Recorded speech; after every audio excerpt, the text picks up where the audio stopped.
From Miller Waldrop Studios, this is Campus Live. What's up, Campus Live fans? It's Lane here in the Miller Waldrop Studios today to bring you another edition of the Guns. Blazin! Episode 16. As always, I'm one of your hosts today, and alongside me for today's episode, Mr. Logan Wilson. Logan, how are you doing on this fine Thursday here in Lubbock? Man, another great week here in Lubbock, Texas. Big matchup today for Texas Tech basketball. Big weekend in softball and baseball kicking off Big 12 play. Man, it's a good time to be a Red Raider. Absolutely. You know, like Logan said, it's a jam-packed week and kind of a jam-packed day for Texas Tech sports. Here actually in about 25 minutes, the Texas Tech men's basketball team will tip off versus Iowa State in the Big 12 tournament. And then March Madness Selection Sunday is this Sunday. And then also, like Logan said, softball, they've got a big weekend versus Arizona. NFL free agency kicked off this past week in the World Baseball Classic. It's been cinema this past week. You see Logan, he's got his U.S. gear on. And then obviously, too, spring football started for the Red Raiders as well. But before we get into that, I just wanted to thank everyone for tuning in every single week. And we just ask that you make sure to like all of our videos and follow and subscribe on all of our social media platforms wherever you are seeing our content. And then also, we wanted to thank all of our sponsors. First, with Roofmaster of Lubbock. Fans, now with storm season really in full effect, make sure to check out Roofmaster of Lubbock, especially if you have any roof damages. You definitely don't want to have any roof damages if we, God forbid, had another bad hailstorm or like tornado storm like we had last year. So before that season really kicks off here in Lubbock, you need to make sure to check out Roofmasters of Lubbock to repair any roofing damages. And also we wanted to thank our sponsors with JSI Industries and the Exceptional Community Hospital here in Lubbock. Logan, in this first segment, I kind of, we've been breaking down Texas Tech kind of in every single episode in this first segment. What I really wanted to do, obviously, touch on our record a little bit, but then kind of just talk about the Big 12 tournament before we really get into this Iowa State preview. Texas Tech, obviously, 22-9 now. We finished the regular season with our big wins over Duke, Houston, Arizona, Iowa State, BYU. Obviously, we finished off the year with a loss at BYU after being up by double digits in that game. It was an interesting game. Before we kind of hop into the Big 12 tournament, what'd you kind of think quickly as a recap of that BYU game? Yeah, it was a tough game against BYU. Being up big in the first half, you shut the lights out in the first half. So did BYU. Both teams shot the ball at a high clip. But in the second half, you kind of saw the front court kind of get taken over by the bigs of BYU.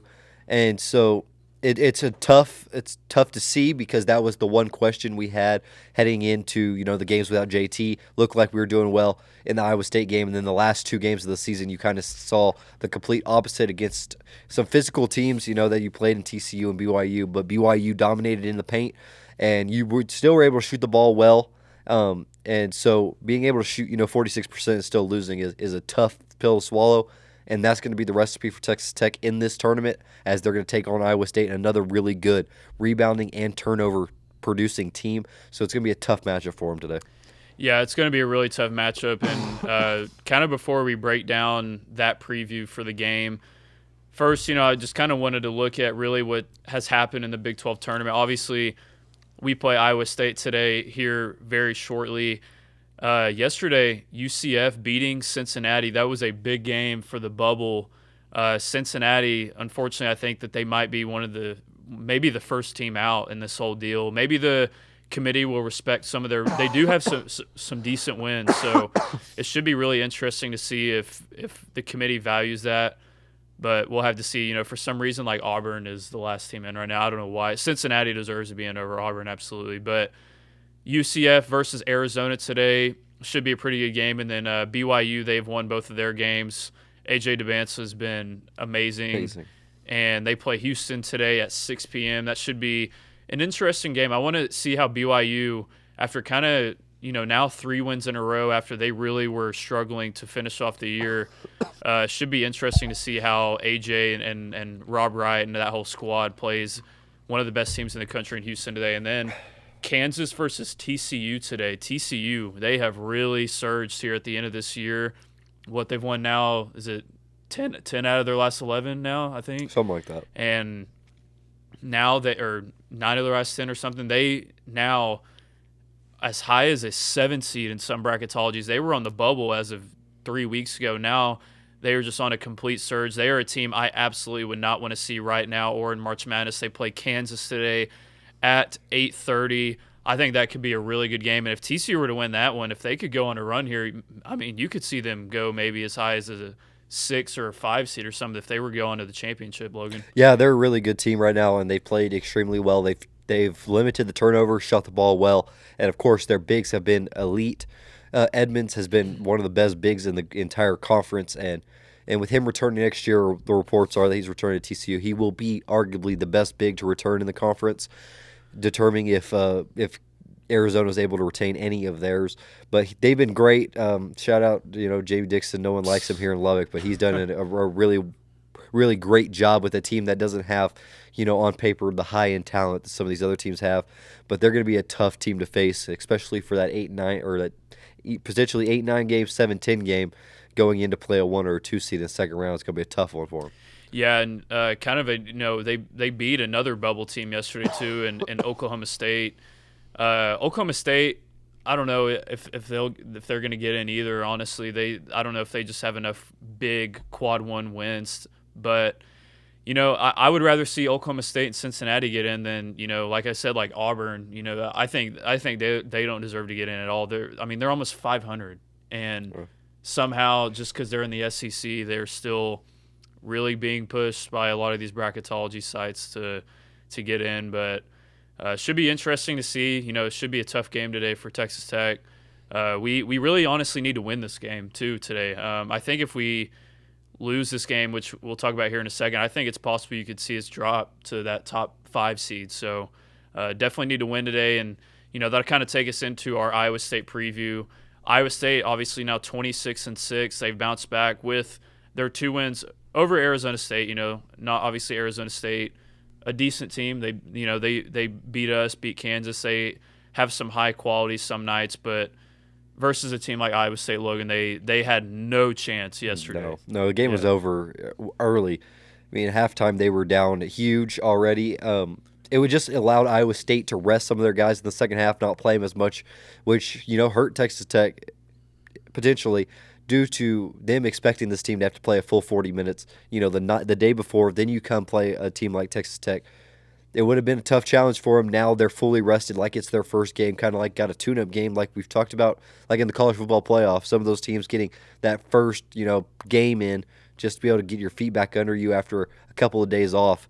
I think Texas Tech needed the break, but Iowa State looking like a buzzsaw yesterday. It's going to be a tough one. Yeah, Blake Buchanan and Joshua Jefferson yesterday dominated, really, and Arizona State has a decent front court too. Masamba Diop, he potentially could be one of the top centers in the transfer portal this year. It's kind of being rumored that he might enter. He's a really good player, and the fact that Buchanan and Jefferson did what they did to their front court yesterday, I think they both had 20-point double-doubles, I'm pretty sure. They dominated for sure. Yeah, and man, it's going to be interesting to see how they come out today. Like Logan said, they really didn't have to play any of their starters in that second half. They won that game by almost, was it 51? 49 points. points. Yeah. So the fact that, they are rested, and, we're rested too. Obviously, it's been, almost a week since our game versus BYU, about 5 days. So hopefully, our guys have their legs under them after it's been kind of tough on our guys to end the regular season losing to TCU and BYU. Obviously, after losing a guy like JT, win those first 3 games without him, including the huge win at Iowa State, but kind of ended the season struggling a little bit, Logan. Yeah, no, 100%. And it's the front court, like we talked about the issues in the front court. Lawan Watson and Luke Bamboya, we said those were the 2 most important guys heading without JT going forward, and that hasn't changed. Luke has had some ups and downs, and so has Lawan.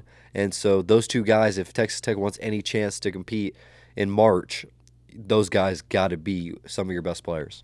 Yeah, we were in that first matchup versus Iowa State. We really dominated in every aspect of that game, and that was one of the games where we actually, our front court played good without having JT. We saw 6 different guys in double figures. Luke, I think he had 12 points in that game. Josiah had 11. Lawan, he played, even though he didn't have double-digit points, he still had 7 rebounds in that game. He played good.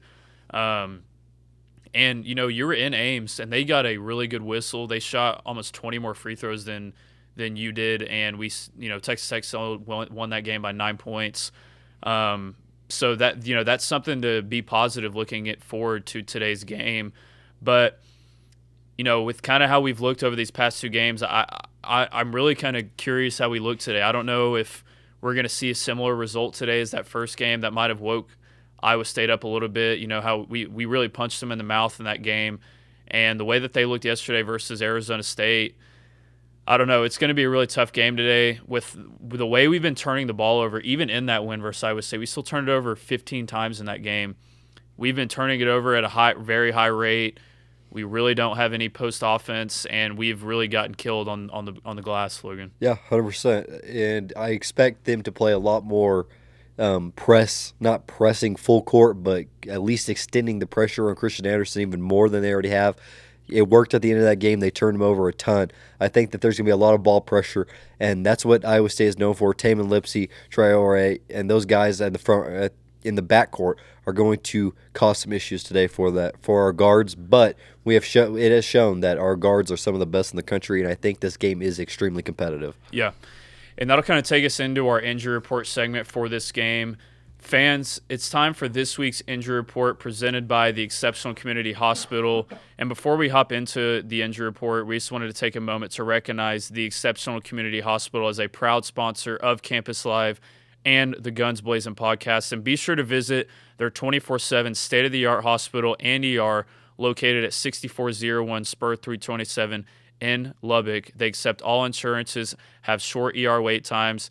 It is a great hospital. So once again, just make sure to check out the Exceptional Community Hospital, and thank you guys for supporting this week's episode of the Guns Blazin podcast. Obviously, Logan, JT's out. Iowa State, they really don't have anyone out there. They're pretty much fully healthy right now. It's going to be a strength on strength today, with the guys that we have versus Iowa State. I mean, they got everyone. Yeah. We're as healthy as you're going to be minus JT. You got everybody else playing today, so yeah, you're about as fully strength as you're going to be.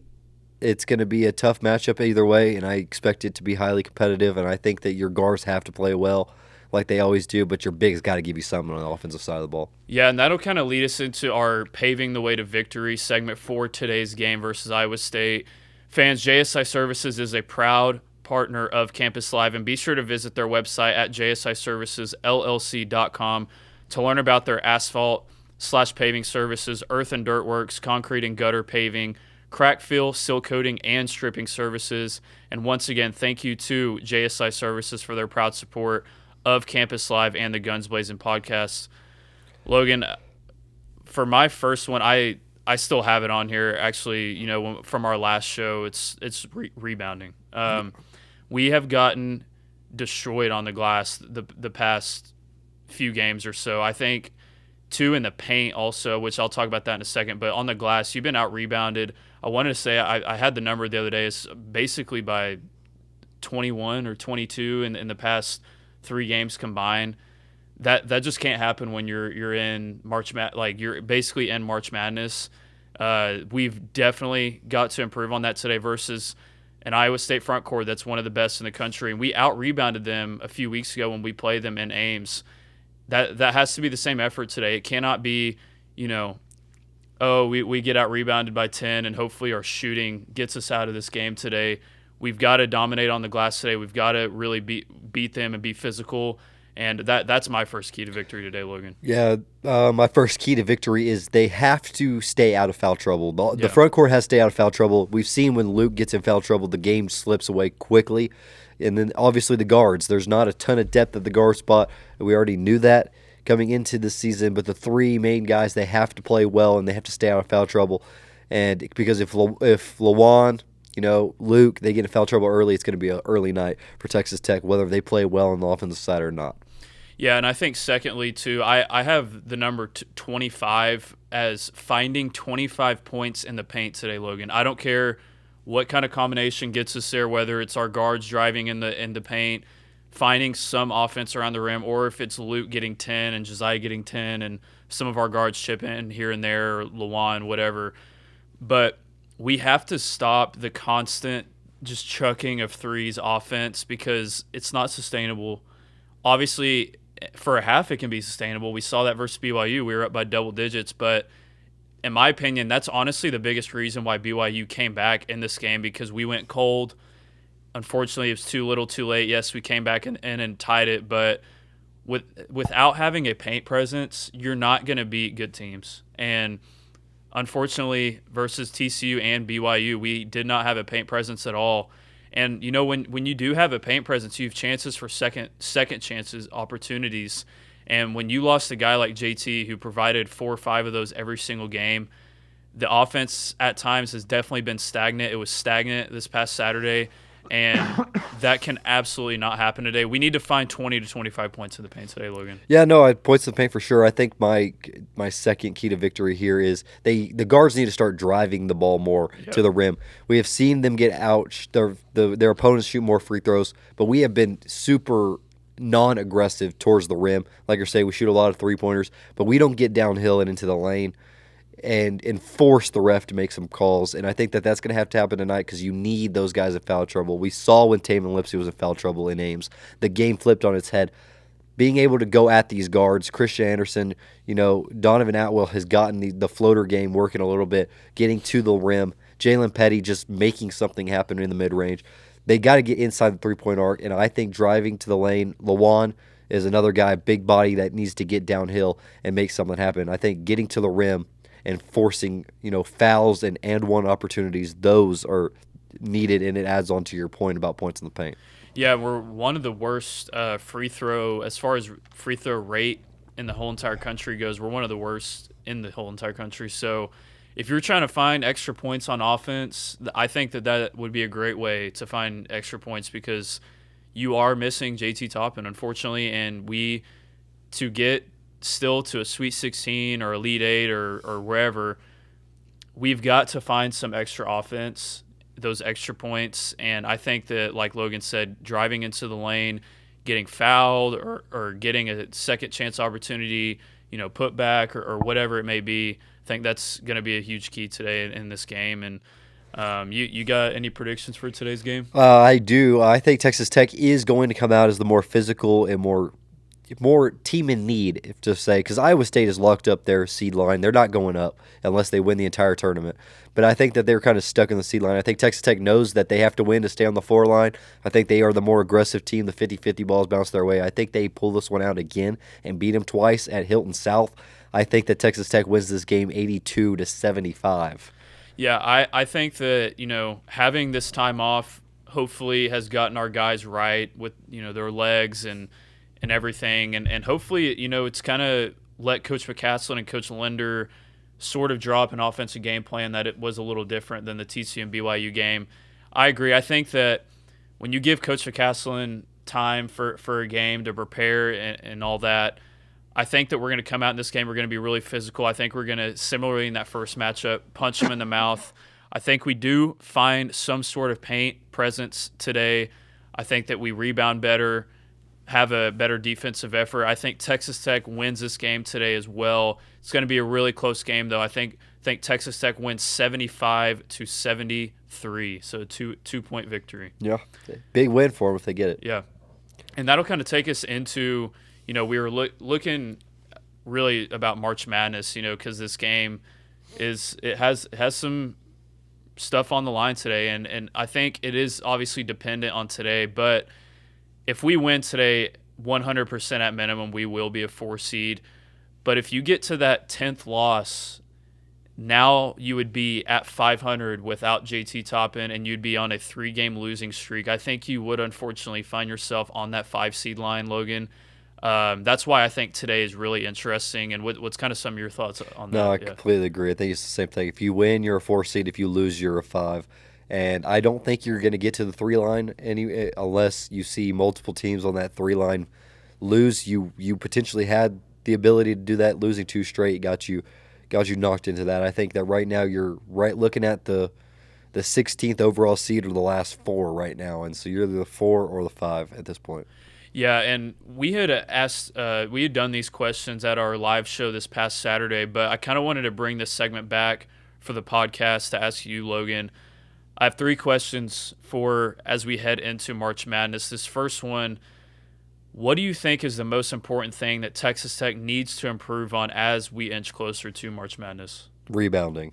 I think that no real need for really, adding on to that. I think everybody knows that the rebounding game has not been great since JT came out, and they need a presence in the paint to be able to grab rebounds. Luke, Josiah, and then the guards need to get involved. Like, get involved, fight around. If you foul, you foul, but at least we're going after the ball and not just letting them get in transition and make plays. Because you're fouling anyway at the other end. Might as well foul working to get yourself another opportunity. Yeah, I had said turnovers. I had this stat before our game against BYU about how when we have let inferior teams beat us, like Arizona State, UCF, TCU, in those games you had an average of 15 turnovers. And in this BYU game, yeah, you only had 9 turnovers, but it led to 14 points for BYU. You cut that in half, you win that game. So the fact that we continue to see us on average, pretty much, it's basically we average about 12 to 13 turnovers a game. That's just, you're not going to win games deep in March if you continue to turn the ball over like that, especially versus inferior talent. If you God forbid we do lose today, and you play a talented 12 seed, you see it all the time every year. A 12 seed will knock off a 5 seed. Even those guys can knock you. If you go in there and turn it over 15 times, those teams are absolutely talented enough to shoot you out of a game. So I think stopping the high turnover rate, cutting it. If you're turning it over around 7-8 times a game, that's around normal.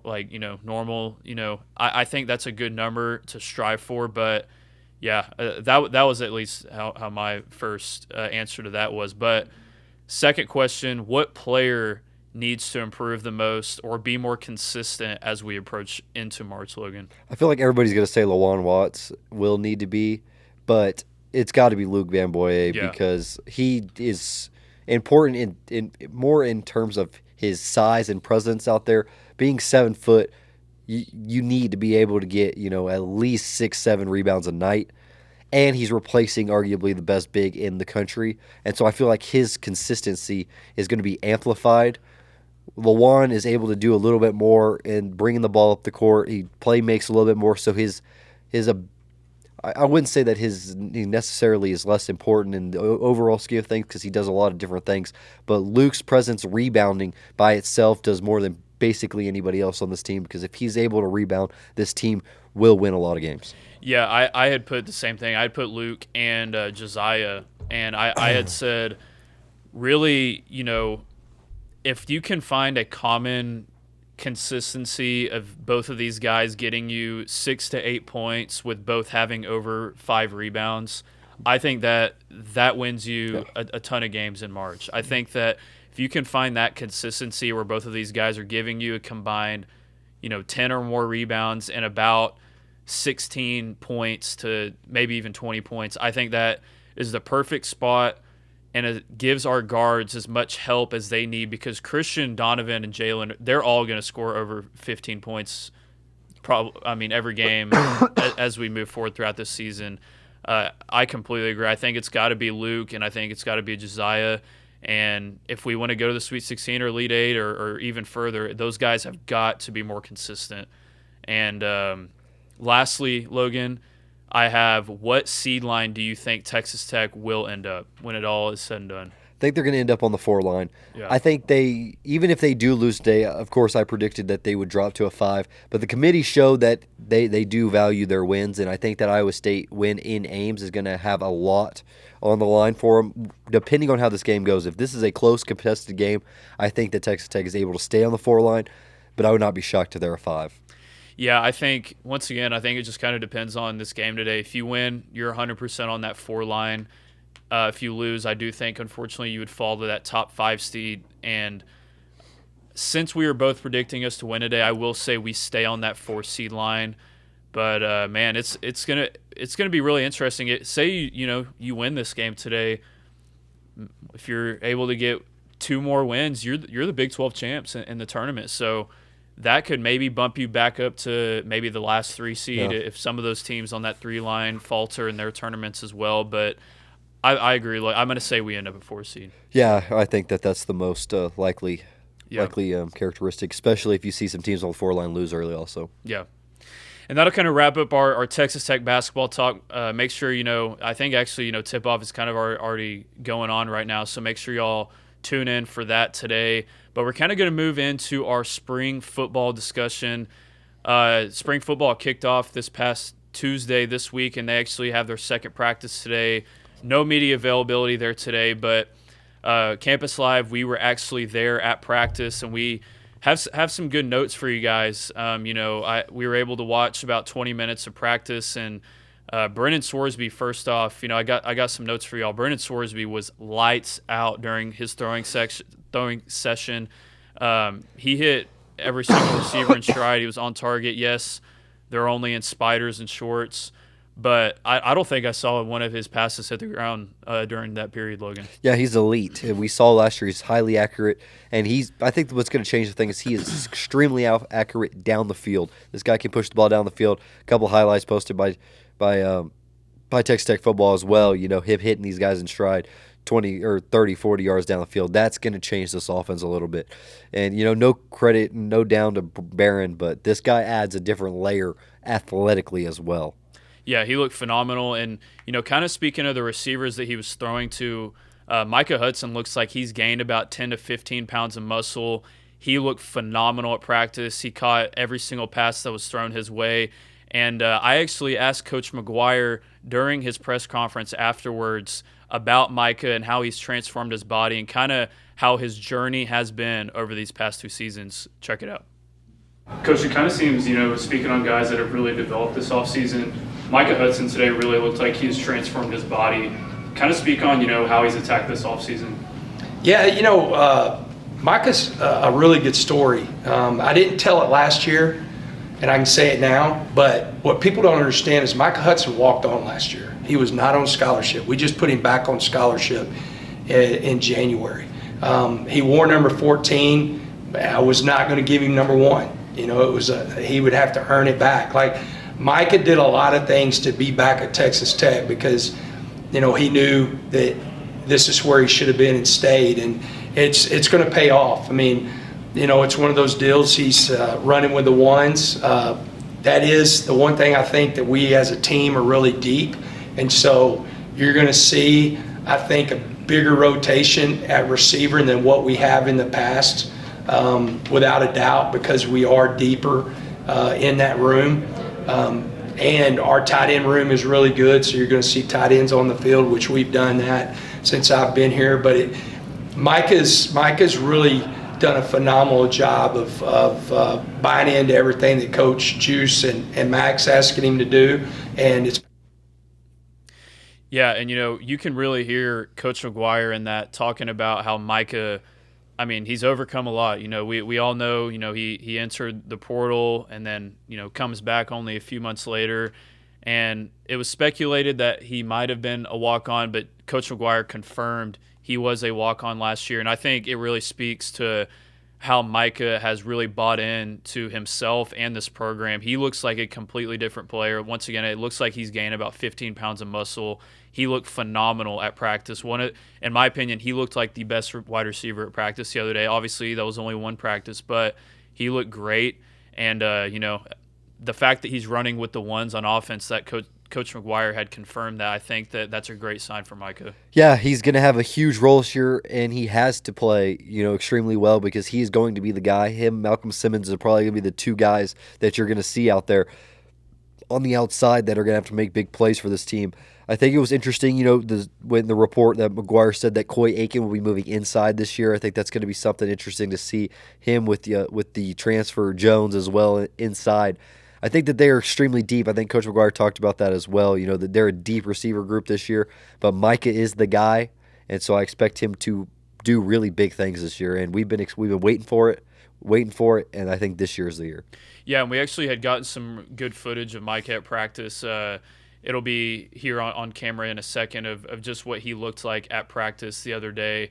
He really was running sharp routes, and the fact that once again, the fact that he's back running with the ones after being a walk-on during, all of last season is pretty incredible. And, kind of, some other notes during practice that Coach McGuire talked about in the press conference. I thought it was interesting that in the best-on-best red zone period, we didn't get to watch that, but he said that Malik Esquera had an interception. And Esquera, he's a guy that Coach McGuire had mentioned in last week's press conference as a potential starter opposite of Brennan Jordan at safety. And it seems that he kind of has started off spring practice with a bang, and Coach McGuire seemed really excited when he was talking about Malik. So I think the safety position battle, this whole entire lead up into fall camp, is going to be probably the most interesting one to watch besides left guard. And it's good to hear that Malik seems like he's playing well. Yeah, there's going to be a lot of big names, new names on the defense side of the football, replacing some of those big time players that went to the NFL. So it's great to hear of guys already, performing early, especially these young guys who have been with Coach McGuire for a couple of years. Yeah, and Coach McGuire had also said, too, that 5-star freshman Felix Ojo looked great in practice. And seeing him up close and personal, he looked like a physical specimen. He does not look like a freshman. I mean, Coach McGuire the other day had said that he's standing at around 6'7" now. So the fact that he is a true freshman, he's already that big, competing for probably the left guard position to see who is going to start there. But Coach McGuire had also mentioned Deanthus Upshaw having a great offseason, and he said he is absolutely in the thick of this left guard position battle. And Upshaw, who's a guy that Coach McGuire talked about as well, being a former walk-on who had transferred from a JUCO that really a lot of teams had given up on. And James Blanchard had told Coach McGuire and Clay McGuire that, man, this is a guy we absolutely need to go after. He has a ton of upside, and it seems that Deanthus has really taken that next step this offseason. Yeah, great to hear another story, of Coach Blanche being able to find these guys considered diamonds in the rough, kind of, finding these guys that other schools weren't as high on, and now turning them into productive players at the high major level. It's just a credit to the coaching staff as well. It's crazy how good they have been the last couple of years of identifying talent. Yeah, and Terrence Carter actually had got to be in the 20-minute viewing period as well that I saw, and he also answered some questions afterwards, and he looked great in practice as well. He actually had said he currently sits at around 249 pounds. He's gained some muscle this offseason. He said his goal is actually 245 pounds, but he's basically at 250 right now, and he said he's still moving really well, really built his frame up even more. So great to see Terrence Carter. He's going to be such a weapon this year. In my opinion, he is the best tight end in the country as we head into next year. And I actually, got to ask him a question too, kind of just talking about how they return some of the core of last year on offense, but also integrating guys like Brendan and other playmakers into the offense. And it was interesting, he had said, with Brendan coming in, the way that he can open things up with the run, like we all expect him to, that you should expect a lot of big plays this year, Logan. And I think that Brendan could absolutely take this offense to a top 5 level this year. Oh, yeah, 100%. I think, like you were saying, we said it when he committed as well. The run, his legs are going to open up everything for this offense. And Mac had, we saw it with Will Hammond before he got hurt when he played. His ability to use the QB run opened up his arm. And when you get a quarterback like Sorsby and a dual threat ability he showed at Cincinnati, this guy is going to he's already elite, but this guy, for a reason, had first-round grade on him, and I think that he's going to solidify himself as a top Heisman candidate, as we get later into next season, as he's already on some watch lists heading into the season, but he is the guy for Texas Tech, and it's great that he's a Red Raider and not an LSU Tiger like some believed he might have ended up. Yeah, I think it's going to be crazy to see all the weapons that are at Brennan's disposal, too. You think of a guy like TC coming back, all the wide receivers we brought in. We have a deeper wide receiver room this year. A guy that I thought looked really good at practice, too, was Coy Eakin. And him coming back into this room as a senior with all the guys that are coming in, I think Brennan's going to have so many weapons at his disposal. And then we also got to ask Ben Roberts a question as well, kind of seen as the leader of this defense for next year. He earned that captain title Coach McGuire gave it to him the other day, and I asked him, really as far as the new guys coming into this program, what's been the message as, heading into this offseason, coming into a defense like Coach Wood? And, he had said the message is that they set a standard this past year, and we cannot let ourselves go under that standard. If anything, we need to set that bar even higher. And he said he thinks everyone on this team understands that, and it should be another great year for our defense, Logan. Yeah, I completely agree. They brought in the talent to replace them. It's just a matter of doing it on the field. But I think that you definitely, on paper, expect this defense to be at top 5 level like they were last year. I mean, with the guys that you brought on, you expect a little bit of a decrease in production with what you just lost. But I think that you replaced in an extremely productive way with guys that can do different things in a depth that Texas Tech may have not had last year when you had the 4 defensive linemen that were just so elite. Yeah. And like I said, Texas Tech, they'll have one more practice this week. Today, actually, won't have media access, but the Red Raiders will then have this week off for spring break and then return to practice the week of March 22nd is that Monday. So we will have more spring football coverage for y'all that week. But that'll kind of move us into our mailbag segment, Logan, the Blazin hot takes and mailbag segment. We've had a lot of fun with this over the past few weeks. We got some great questions. Honestly, a lot about the World Baseball Classic. Seems like a lot of people are really tuning in for that. Logan, first off, really in the World Baseball Classic, we have a question first. Who do you think is going to end up taking it all in the end? Well, I mean, come on, guys. I think we know the answer to that. Team USA, we saw it last WBC. They lose to Mexico badly. They get in still and then run the table to the championship and lose to Japan by 1 run. This year they get the loss to Italy. Italy comes up huge for them and just dominates Mexico to allow them to advance. And now you take on a Canada team, which, Battle of North America at Dyken Park in Houston, Texas on Friday night. I think that's going to be a fun one. And then you advance to play the Dominican Republic if all things add up. But then you get Paul Skeens against that DR lineup, man. It's going to be cinema. I can't wait, but it's Team USA, man. Come on. Yeah, you got to pick the U.S. And, I obviously, hopefully we beat Canada, now that we lost to Italy, you never know. But I think Italy is actually a really good squad. They hit home runs, but they play such great small ball too. It's so hard to get them out. And you saw that versus the U.S. They had so many full counts or 2-out base knocks that they were just like, oh my gosh, we can't get these guys out. And, I give them a lot of credit too, because a lot of those guys probably feel like, especially like a Vinny Pasquantino, that, he could maybe play first base for the U.S. because all these guys are born in the U.S. for the most part. And then obviously, they have young guys like Jack Caglione, one of the young stars in the major leagues, and he's a guy that he's looking to make a name for himself right now. And he's had a great World Baseball Classic as well, had a home run versus the U.S. But man, I think that the U.S., like you said, last World Baseball Classic, lost versus Mexico. They bounced back, go to the championship. I think they bounce back again.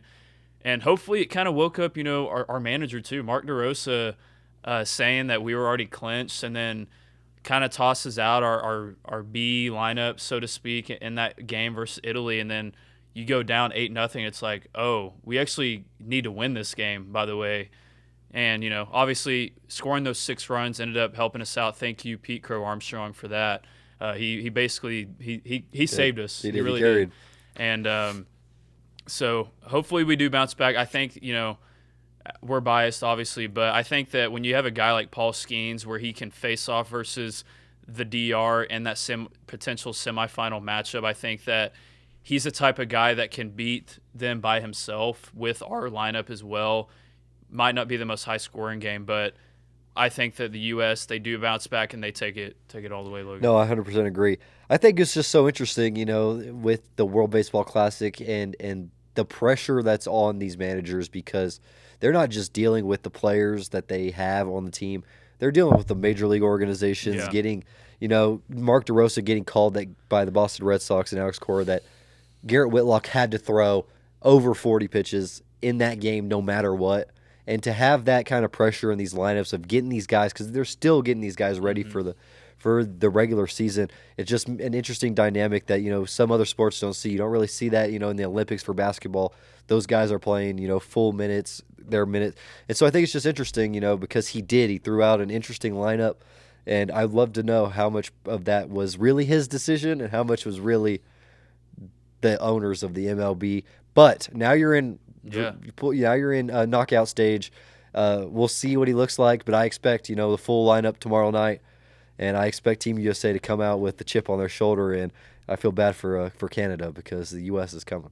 That's why I love Paul Skeens, man. He's America. He's America. He's about he's about his nation. I love it. He gets a 95 pitch count on Sunday night. If that happens, he's going to throw all 95. Oh, yeah, 100%. If he has anything to do with it. Yeah. Now Pittsburgh might might fly to Miami to stop that, but he's going to stay out there as long as possible. Yeah.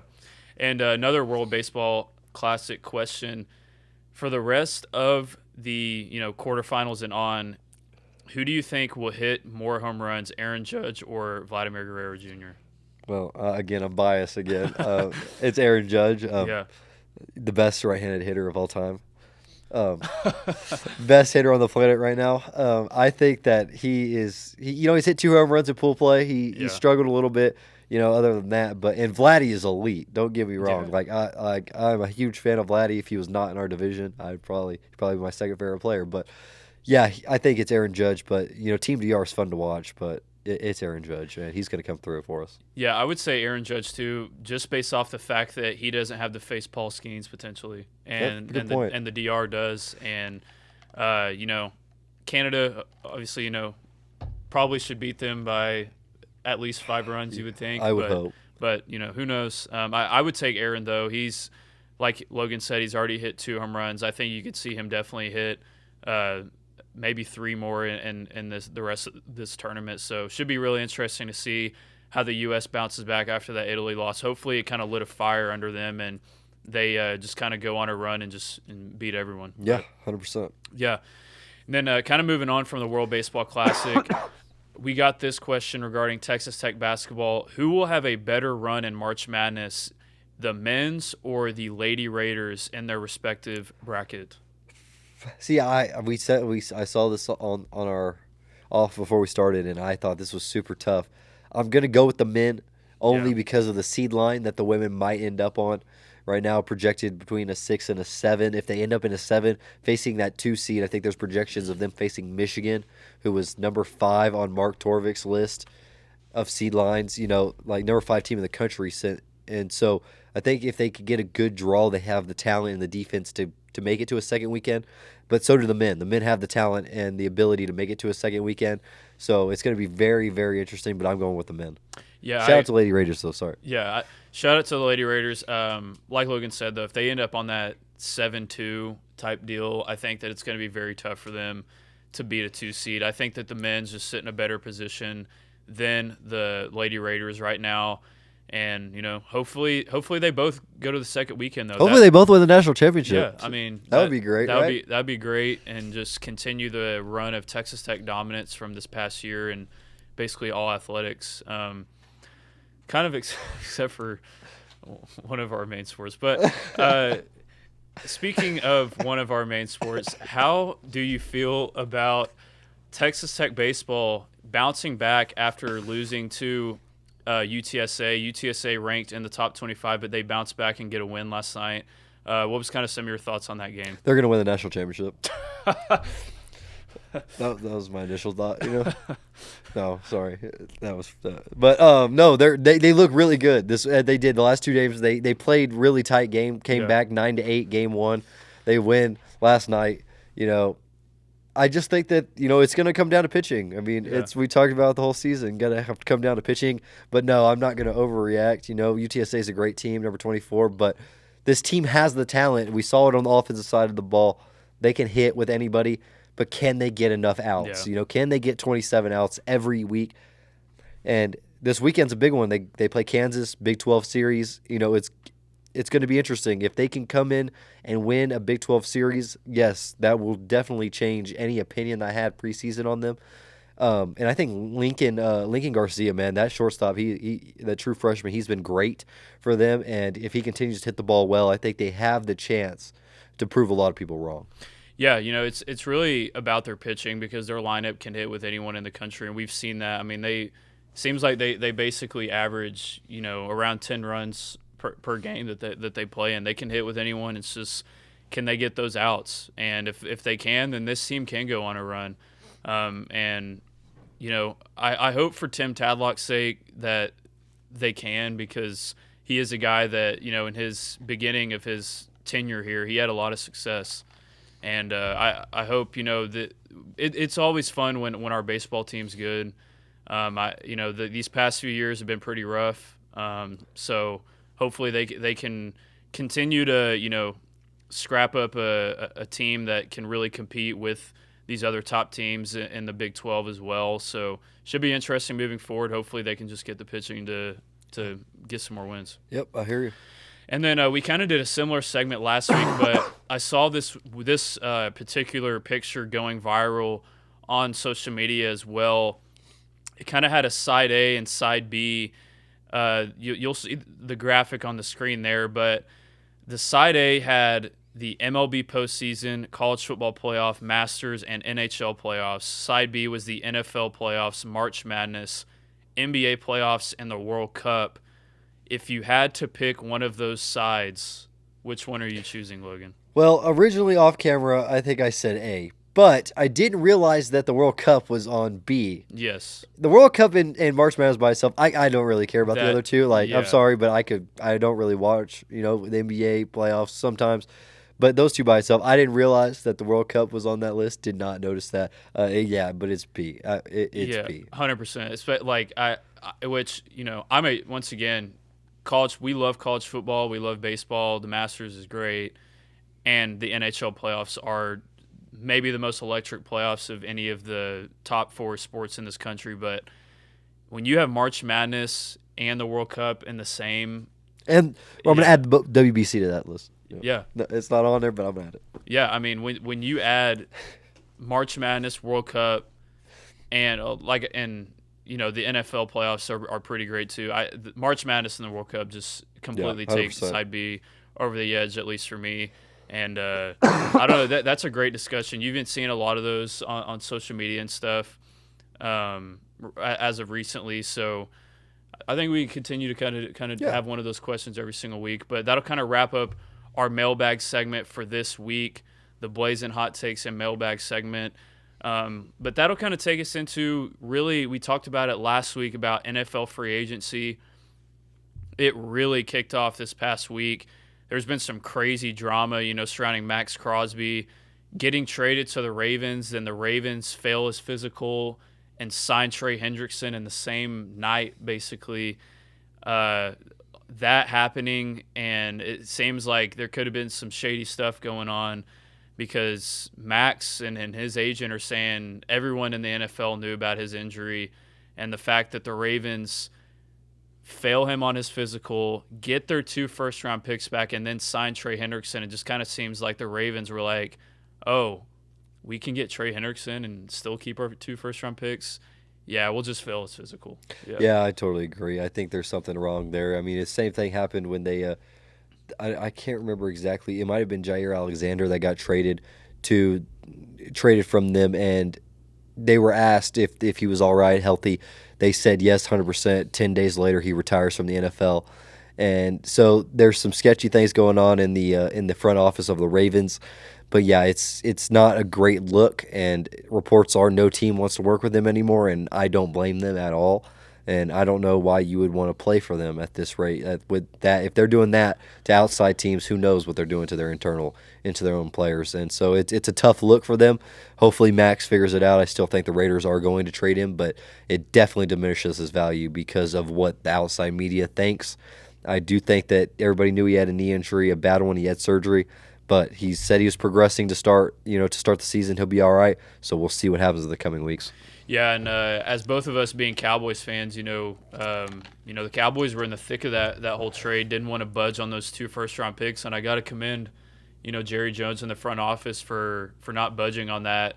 knowing that Max does have that potential injury if that's the case. But seems like, his price might have come down a little bit. Seems like there might be some teams that might circle back, including the Cowboys, or he'll just stay in Las Vegas. But the Cowboys, they did make a trade for Rashawn Gary and then also signed Jalen Thompson, one of the best safeties in the NFL from this past year.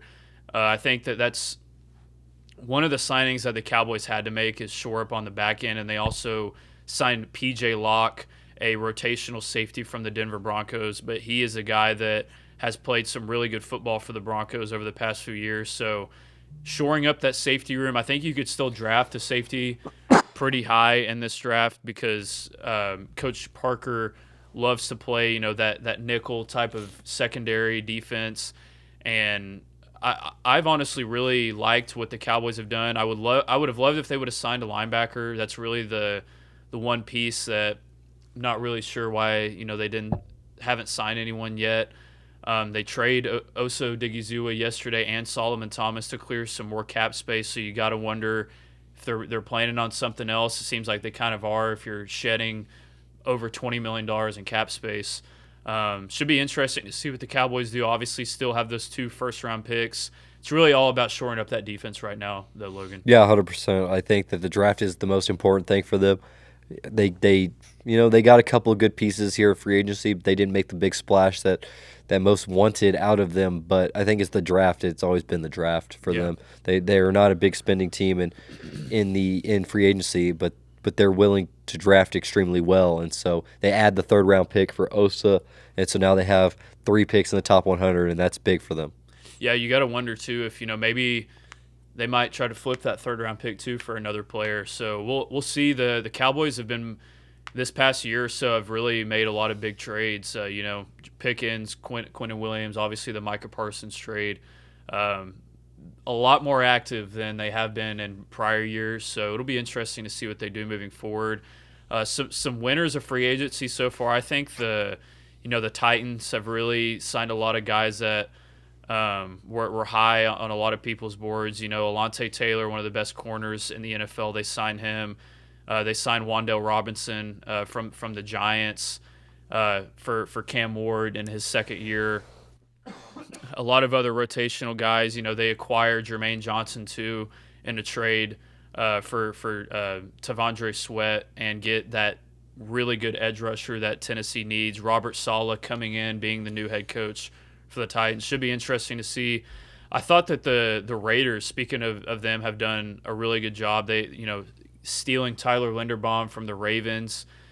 Nakobe Dean, Kwity Paye, and Quay Walker all coming into that front 7 for a new coaching staff as well. Signing a guy like Eric Stokes too at the cornerback position and acquiring Taron Johnson, shoring up that secondary. They're going to get Fernando Mendoza with that 1st pick, giving him a center. Kind of trying to shore up that offensive line. I thought the Raiders, and now they get Max Crosby back too. So. Yep. You add him back to that defense. Should be interesting to see how the Raiders look next year, but I thought that the Raiders have been winners as well. Yeah, Raiders done well. They spent $250 million in overall money in free agency. Now you add back Max Crosby, and you're still $50 million under the cap. So they have a lot of room to do things. If they want to keep Max and compete, then they can. If they want to trade him off and continue this rebuild that they kind of set up for themselves, then they can do that as well, because he's still going to be worth at least a 1st-round pick, if not 2 high seconds. And so it's going to be interesting to see what they do. But yeah, the new coaching staff came in and flipped things on its head for Vegas. Yep. And as we kind of wrap up our free agency segment, should be interesting to see how that all finalizes up as they advance towards the draft. We all know the draft is great TV. It's really dramatic, and how that all goes down. There's always some big trades and stuff, so got to keep an eye on that as we head throughout the offseason. But kind of, as we wanted to wrap up this show in the final minutes, Logan, as far as their other conference championship weeks in college basketball right now, what are some other ones that you have your eye on? Maybe some potential bid stealers or some seed lines that could be flipped, or maybe even some teams that might fall a little bit that are up on those higher seed lines. I'm extremely interested in the SEC tournament. I think Yeah. that Florida is run away with the regular season. Obviously, they became arguably the best team in the entire country.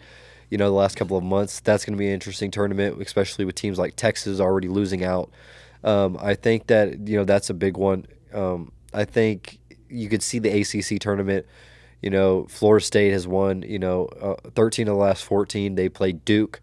And so if they get a win there, you could potentially see a bid stealer if they can run the tournament. But I think the SEC tournament's going to be a lot of fun. There's a lot of teams that are in that same gap outside of Florida, and it's interesting to see who can meet them in the championship.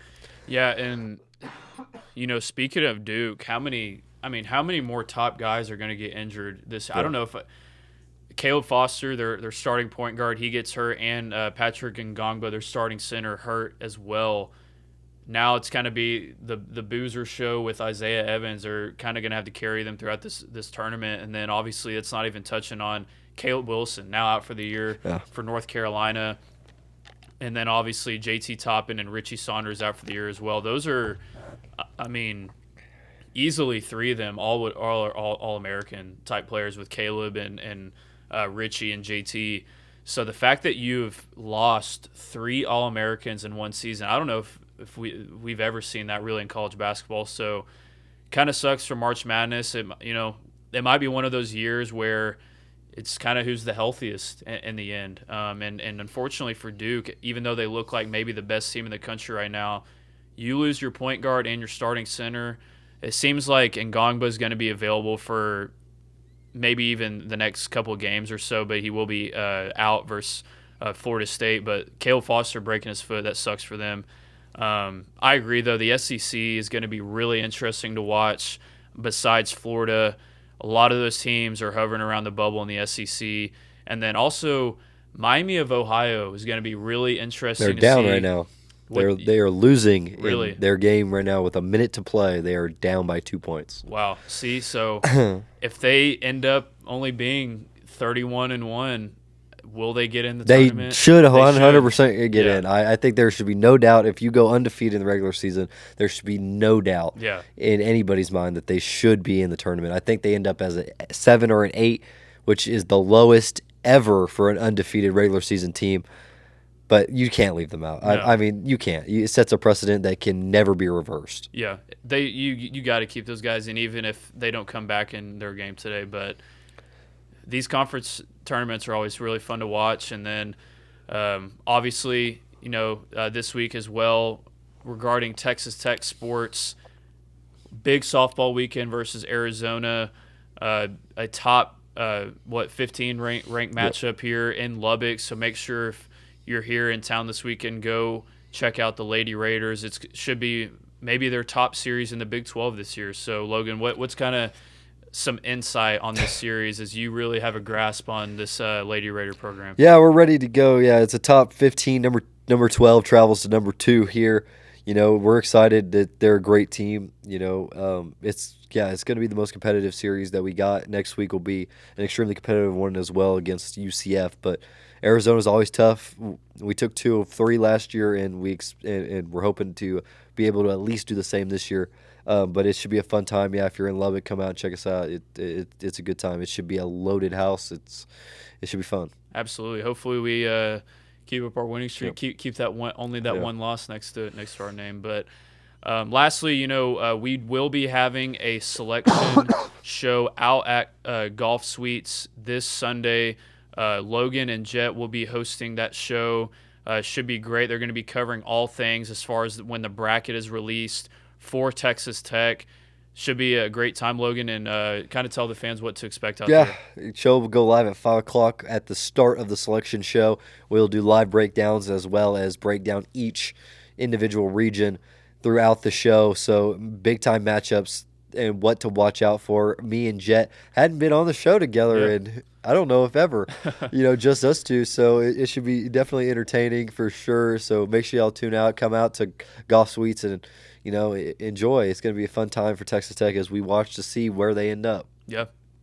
And that'll kind of wrap things up here in the Miller Waldrop Studios today. Thank you, fans, so much once again for just tuning in every single episode. And make sure to just please follow, like, share, and subscribe or follow wherever you are seeing our content on Campus Live or the Guns Blazin podcast.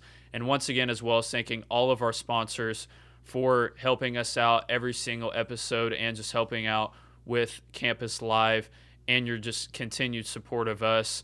And once again, lastly, remember that Campus Live is your one-stop news source for all things Texas Tech and Lubbock. Wreck 'em. From Miller Waldrop Studios, this is Campus Live.